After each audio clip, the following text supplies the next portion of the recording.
कढईमध्ये तूप टाकून घेऊ.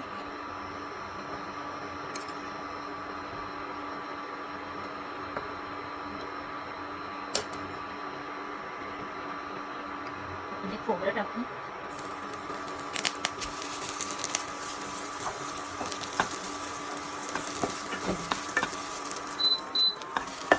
त्याच्यामध्ये आता आपण अर्धी वाटी गुळ टाकू.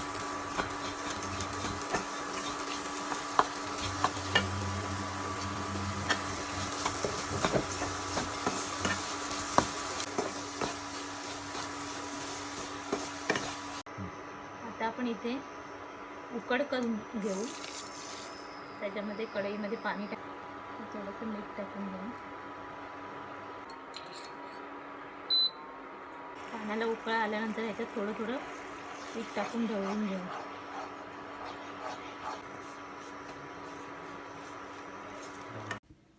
इथे आता पीठ मळून घेऊ चांगलं. आता ह्याच्यामध्ये थोडंसं सारण टाकू.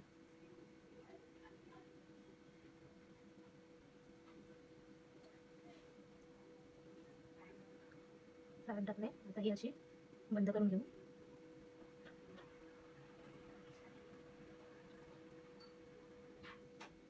आणि साईडने तिला अशी मोडून घेऊ.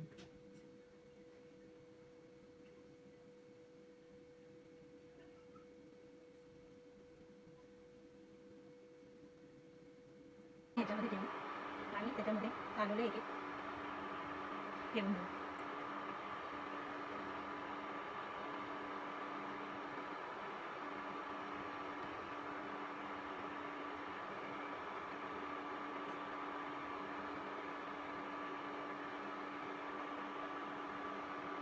आणि त्यात आपण 20 मिनिटं वाफवून घेऊ. त्याची फ्लेम बंद केली. बघू शकता इथे रेडी आहे.